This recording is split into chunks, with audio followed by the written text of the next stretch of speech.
Hi everyone, welcome back to the homestead. Today I'm going to show you how I can chicken. So this is a first for me. I've never done it before. I've canned lots of beef and venison, but chicken was just something I hadn't ventured into yet and I'd wanted to. Again, just never did. So a couple days ago we had to butcher a bunch of old laying hens. These chickens would not stop eating eggs. We tried a bunch of different ways and they wouldn't. We actually got them for free and it didn't take us long to figure out why we got them for free. So after a couple months we said this is enough. We had separated them from our flock of chickens, so we just decided that's enough. We're not gonna deal with this, it's not worth it. So we butchered them. And right now we actually have lots of meat in our freezer. It's a wonderful blessing, but I did not have much room for 14 hens. So I'm like, well, this is a great time to try canning. And sure enough, I love it. It worked so well.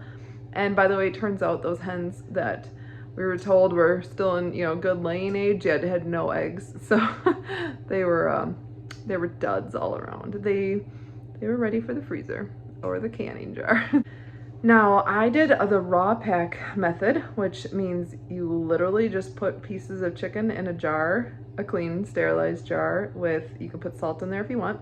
And then you just, put your lid and ring on and put it in the canner and that's it.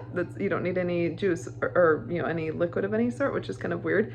But if you roast or boil or anything, if you have cooked chicken in any way, then you have to add liquid. So again, it was like totally weird. I used a USDA approved recipe and it worked. I mean, it seems to have worked. I had one jar that did fail, so I tried it and the chicken tastes good. So yay. So I did it. And I will take you along and I'll show you what I got. I actually did one chicken per jar, which clearly they're small laying hens. Laying hens don't have a lot of meat on them and they're tough. So like if you want to stew them or cook them slow, and so this is a great way to break down and make laying hens, old chickens, roosters, more edible, I guess. Back here in the Nesco, that's going, and I have another one going, and I have some more. I have a bunch of carcasses that I'm making a bunch of stock out of. So I canned the, everything except the backs and, ribs and all that stuff. So this is how I did it. Enjoy. Okay, so the first step, this is ridiculously easy, is a teaspoon of salt in every quart jar. I opt for wide mouth because it's just so much easier to fill them. But if you only have regular mouth jars, that works too. And you do not have to do the salting process if you would rather not. That's totally personal preference. Okay, so the next step is just adding your chicken pieces. So what I do is I add a whole chicken to mine. If you wanted to do just like chicken thighs or, in one and chicken legs in another and whatnot, does not matter. Whatever you want to do, or even just chicken breasts, but I am opting to do one chicken per because these are small hens, so they fit. So let's see, I have 2 wings in there. I have 2 legs. To dig through my chicken over here. Let's see, 2 thighs, and then 2 pieces of breast meat. Obviously, this is probably not the same chicken going in the same jar, but that does not matter. Okay, this one already started, so I have 1 wing in there. I got a couple feet in here. We don't need to can those. Those are for stock. Let's see, so 2 wings. So you get the picture. You put 1 chicken. Oh, this one didn't get broken down. I must not. Oh, I got a couple of these. I gotta cut the thigh off of the leg, which I will do.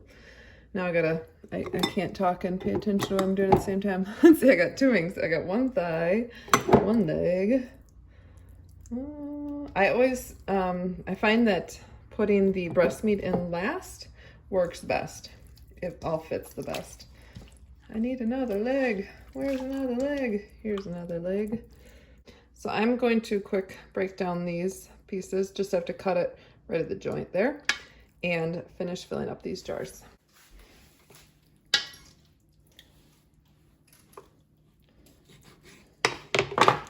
I just make a little slit. Oops.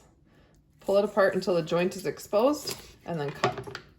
And now if there's any big pieces of fat, you want to take those off. You don't want the large pieces of fat. Now, depending on what kind of bird you are actually processing, you might not have any big chunks of fat, but this is common for old laying hens.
So honestly, I think I might have missed a few pieces outside.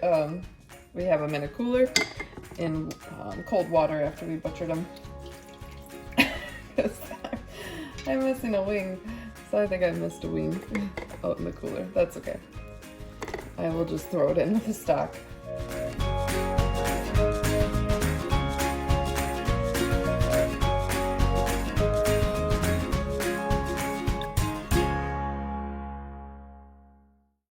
Alright, so then you just want to wipe down the rims just like you would canning anything else.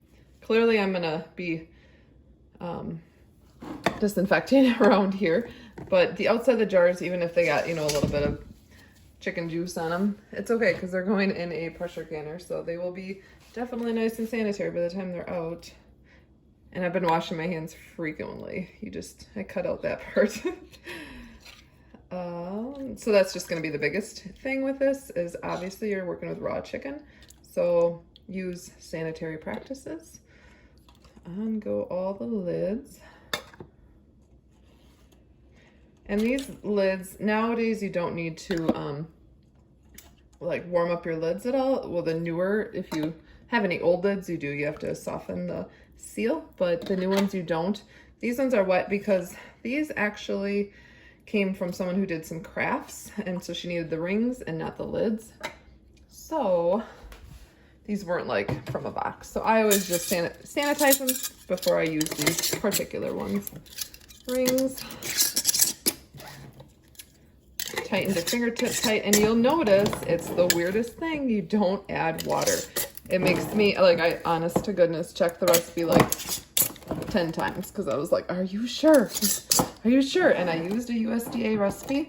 I know it's an approved recipe, and when you use when you do raw chicken, you don't need to add any liquid. It's just strange. Every canning fiber in me says, this is weird, but that's how you do it.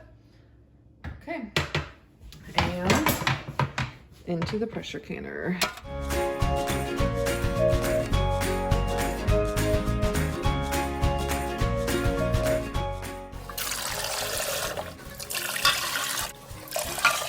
So that's it, lid on, water's heating up, bring it up to 11 pounds of pressure. And once it hits that, I set the timer for 75 minutes. And now I will go clean up this chicken. Okay, this is what I ended up with. So the first batch, this is one of the jars out of the first batch. I know, the basics of canning with, you can't have it like super duper packed because you want to be able to heat all the way to the center. So I did not pack these in super hard. Well, then it didn't create a lot of liquid in these. So the second batch, I realized that I could probably pack them in a little bit more. And so you can see that there's a little bit more liquid in there. Yeah, so that's a lesson I learned, that you can pack them in a little bit more. I mean, it still had the correct headspace in there, just ended up being able to fit a little bit more, probably because These I thought I, didn't have enough space, so there was like 2 breasts that didn't go into that original 7 jars that I squeezed into these. So that, again, just something I learned. And next time I think I will try roasting the pieces first and then put them in with some water and just kind of see how that changes the flavor. And what I plan to do is use up these jars first, and probably more with like casseroles or soups or something like that, because I'm afraid these might end up a little dry. If you've done this before, tell me in the comments. I'm just thinking that the pieces that are out of the water might end up a little bit dry. Something in like a soup or casserole might be better. And then these would be really good in like a chicken salad or something like that. I don't know. What else? Oh, and from many years of a canning experience, I do know that this might discolor a little bit up here because it's, it's sealed, it's vacuum sealed in there. There's no air, but it still can discolor. And that happens in like fruits and vegetables too. So again, I probably will try to use up these jars first. It seems like that sometimes happens. So that's that. I'm thinking I love this. There is still a little fat layer in here, but I did remove a bunch of the fat. But laying hens, old hens are fatty, surprisingly.